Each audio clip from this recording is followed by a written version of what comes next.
Bonjour à tous, je vous retrouve avec grand plaisir pour cette nouvelle vidéo concernant l'astrologie médicale.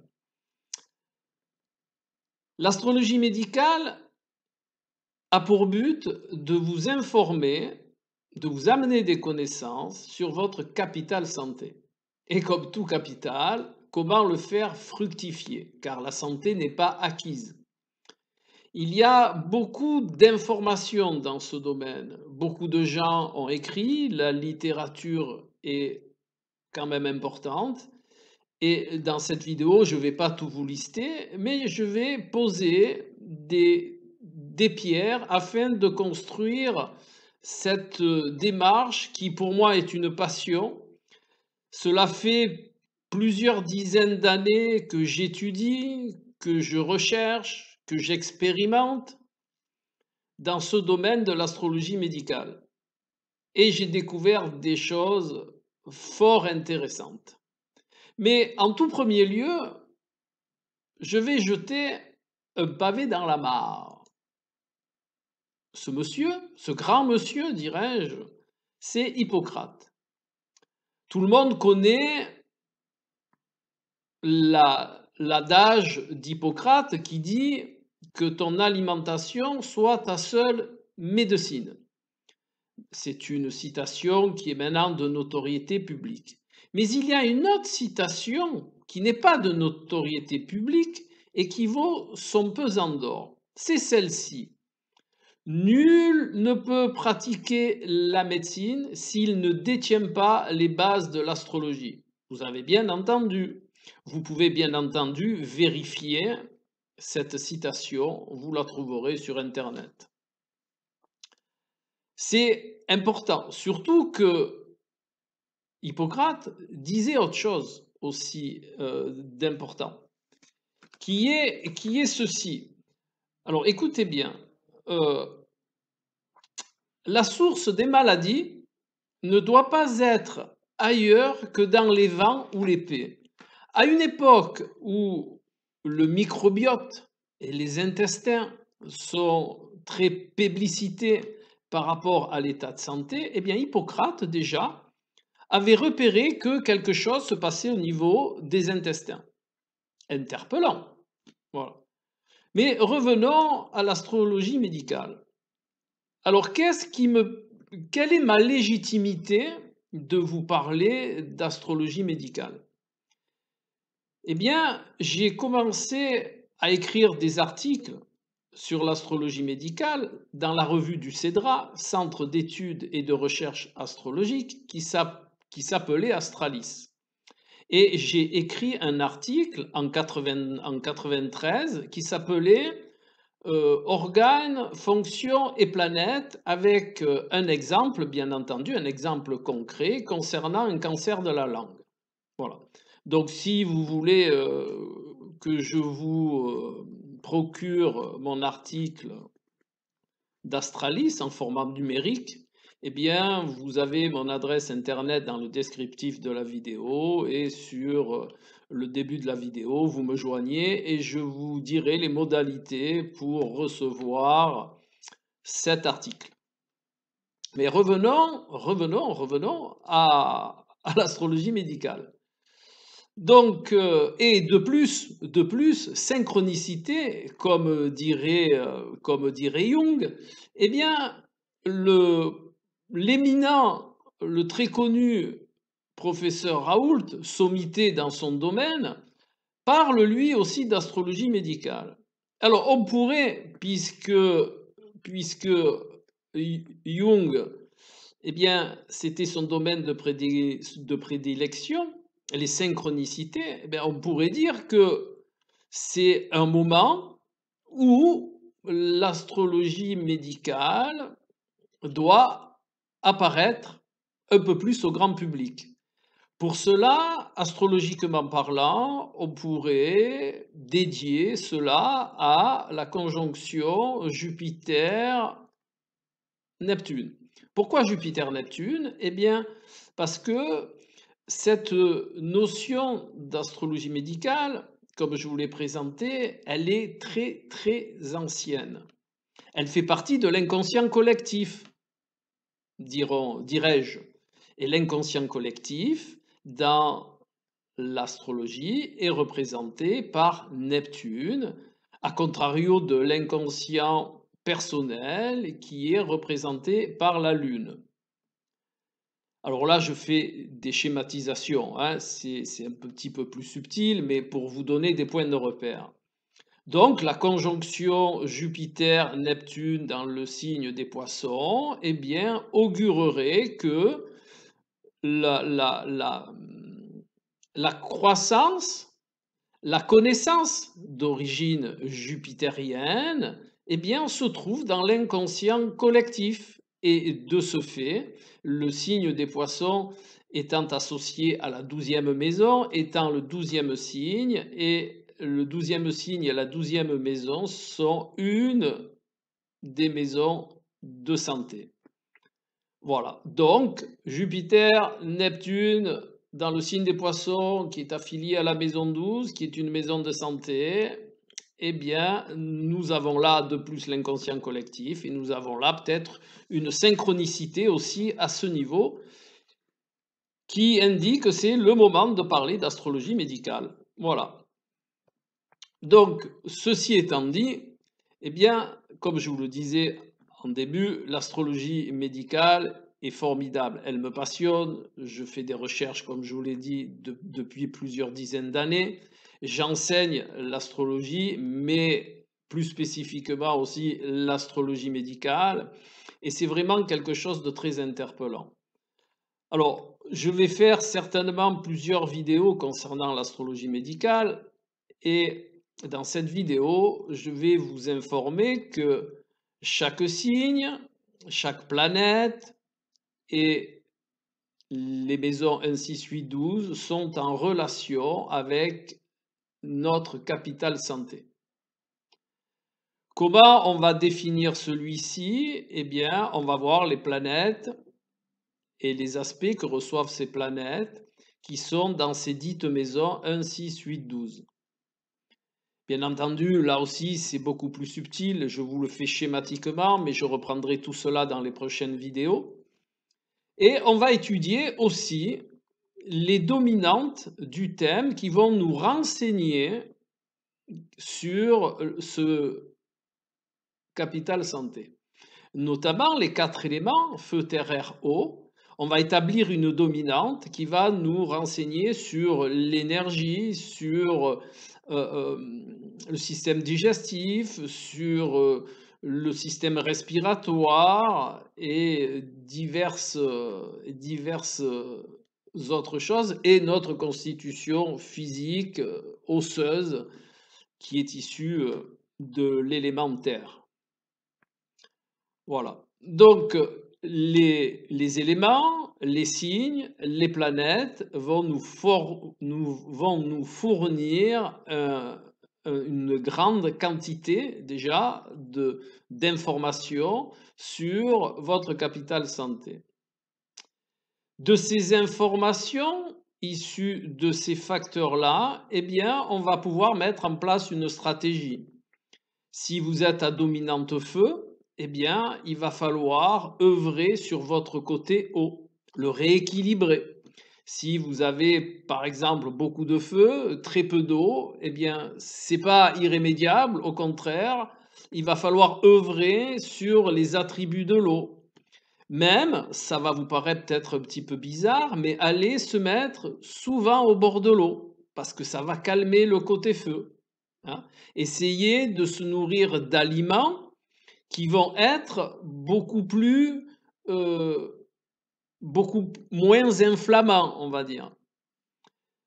Vous n'êtes pas sans savoir à l'heure actuelle, et je vous l'ai dit en début de vidéo, que l'alimentation soit ta seule médecine.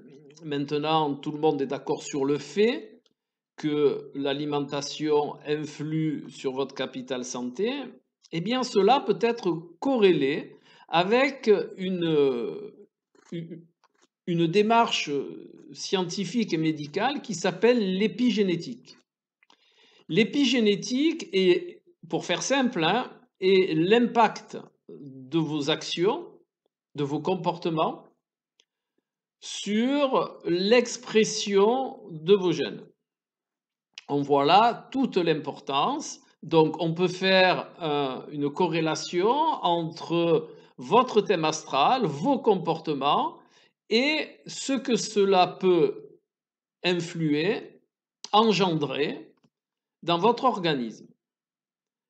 Il y a aussi, et je vous l'ai dit, actuellement, et depuis, actuellement depuis quelques décennies, le fait que le microbiote intervient de manière essentielle dans votre capital santé, mais aussi dans votre psyché. Eh bien, nous avons là le rapport microcosme-macrocosme dont parle la table d'émeraude, puisque la table d'émeraude disait ce qui est en haut est comme ce qui est en bas, ce qui est en bas est comme ce qui est en haut, le microcosme et le macrocosme. Eh bien, imaginez-vous que notre microbiote est notre microcosme et nous, nous sommes le macrocosme de notre microcosme qui est le microbiote. J'espère que vous me suivez. Voilà. Vous voyez, tout ce qui est actuel en termes de nouvelles approches de santé, eh bien, était déjà connu il y a longtemps. On ne l'exprimait pas de la même manière, on le conscientisait peut-être pas de la même manière, mais toutes ces interactions entre notre comportement, notre capital santé, ce que l'on mange et notre capital santé, et de ce fait, ce que l'on mange influe sur notre microbiote, qui est une pièce essentielle de notre capital santé. Vous voyez que tout se rejoint, tout se corrèle, et tout est en parfaite interaction. Et bien de la même manière, j'essaye de faire corréler les connaissances astrologiques en termes de santé, en termes de capital santé, et les nouvelles sciences. Et la corrélation des deux, je vous garantis, elle est ultra interpellante. Voilà.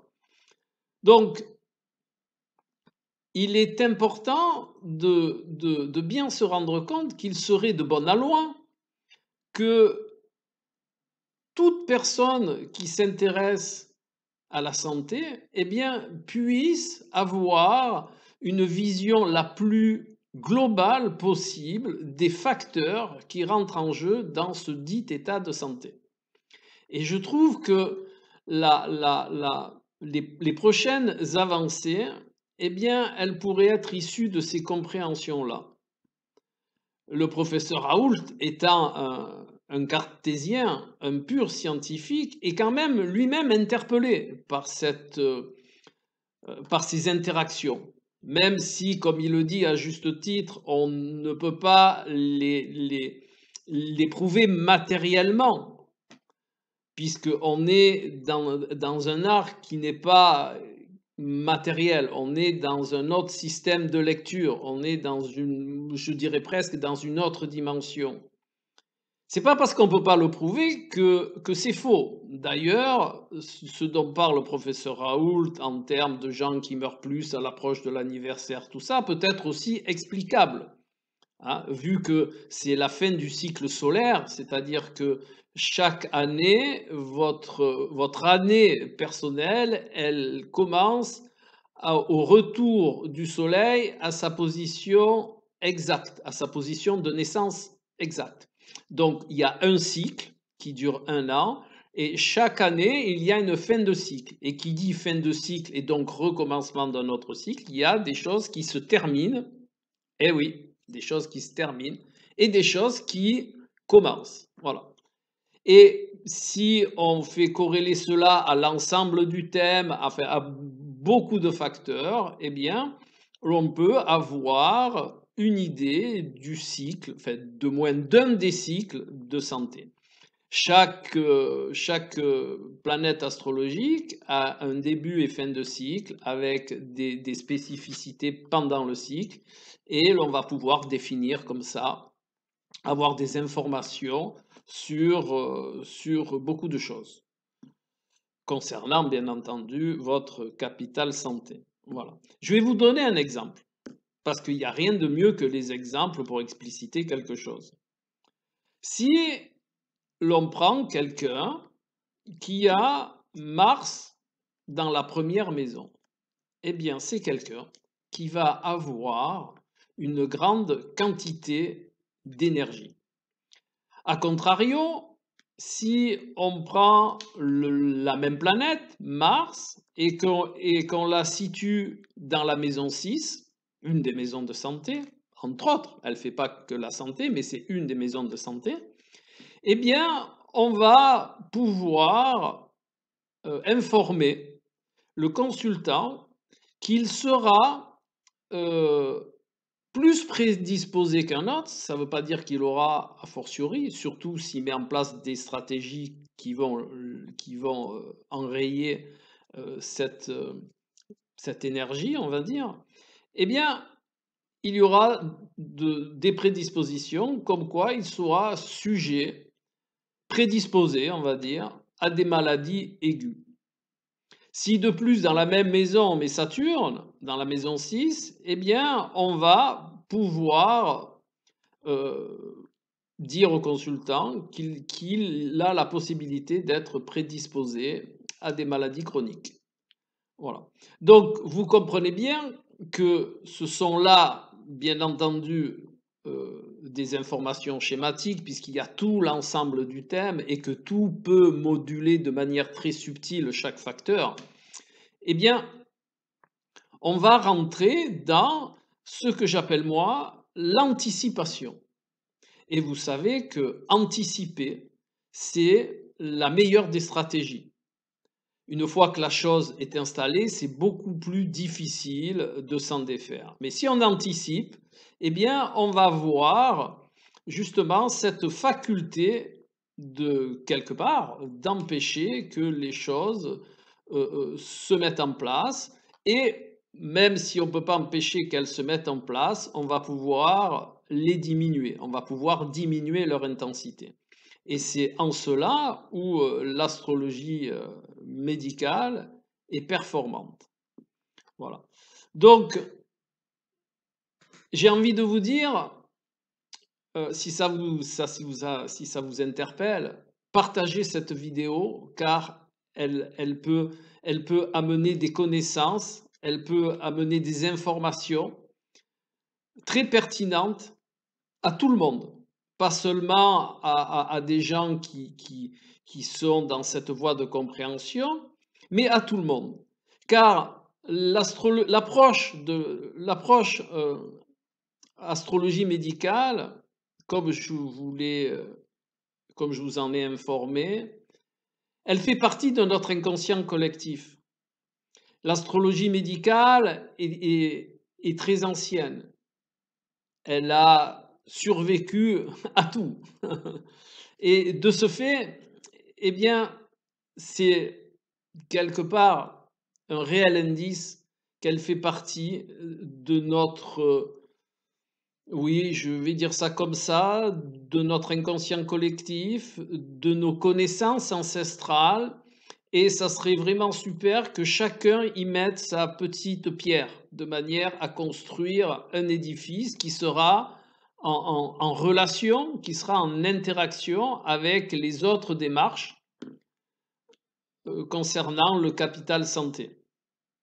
Il faut savoir aussi que bon nombre de scientifiques, même si ce n'est pas officiel, s'intéressent à l'astrologie et à l'astrologie médicale. Et que les médecins les plus, ceux qui ont découvert beaucoup de choses très tôt, comme Paracels, étaient astrologues. Et grâce justement à l'interaction de plusieurs connaissances, eh bien, ils sont arrivés à mettre au point des, comment je peux appeler ça, des solutions extérieures afin d'aider à retrouver un équilibre intérieur.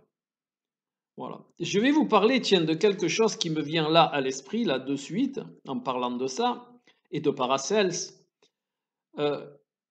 Les médecins, les médicaments chimiques sont issus quelque part de l'alchimie. Mais avant, l'alchimie était à base de produits naturels et bien entendu, on a reproduit les molécules, tout ça, et on est allé dans la chimie. Et on peut dire que Paracels est un des premiers alchimistes chimistes, voilà, qui a permis de trouver beaucoup de choses. Et bien entendu, cette démarche, eh bien, elle existe encore aujourd'hui. Elle s'appelle l'alchimie spagérique. L'alchimie spagérique, c'est des compléments, c'est des complémentaires, c'est comment on appelle ça? C'est des compléments alimentaires à base de plantes qui sont réalisés, tenez-vous bien, par rapport aux planètes. Et il y a deux grandes sociétés, je ne sais pas comment on peut appeler ça, deux grandes structures. Il y en a une qui est en France, dont je ne me rappelle plus le nom, qui est assez ancienne. Et la plus ancienne, enfin, dans mes connaissances actuelles, c'est Herboplanète. Herboplanète est une structure italienne qui fabrique de manière alchimique les complémentaires, ces compléments alimentaires dont je vous parle. Par rapport au cycle des planètes, par rapport à la problématique santé et avec, bien entendu, de manière alchimique vraiment, avec la dissolution, tout ça, eh bien, il en reste et ça existe encore. Voilà. C'est une information importante. Alors, bien entendu, je n'ai comment on dit, aucun intérêt, comment ils disent là, les médecins. Bon, enfin voilà, je n'ai aucun intérêt dans ce principe-là. Je n'œuvre pas. Je suis en connaissance parce que sur leur site, il y a un logiciel d'astrologie qui est intéressant, qui tient compte aussi du soufre, du sel et du mercure. Bon, enfin voilà, ceci est une autre histoire. Je vous en parlerai si ça vous intéresse. Voilà, donc sachez qu'il y a beaucoup de choses qui ne sont peut-être pas de notoriété publique, mais qui sont très intéressantes à connaître en ce qui concerne le rééquilibrage ou simplement la gestion de notre capital santé. Voilà. Voilà pour une première vidéo que je tenais à vous partager et que j'espère que vous allez partager en grand nombre pour que cela puisse vraiment être l'occasion je vais dire oui, de promouvoir un petit peu cette voie pour gérer son capital santé. L'apport de l'astrologie est, à mon sens, pertinente. C'est pas parce que Raoul te l'a dit, hein, bien que ça soit un très grand homme, mais c'est l'astrologie médicale existait bien avant les scientifiques actuels et bien avant moi, bien entendu. Petite plaisanterie, voilà. Et je pense que c'est une belle énergie à faire circuler, voilà. Donc, ne vous gênez pas de la faire circuler. Ne vous gênez pas de me poser des questions. J'y répondrai bien entendu avec le temps qui m'est imparti. N'hésitez pas, si vous avez, je ne sais pas, quelques commentaires à faire sur tous ces domaines-là, eh bien, j'en serai ravi. Voilà. Allez, je vous retrouve tout bientôt pour une prochaine vidéo. Astrologiquement votre, Alain.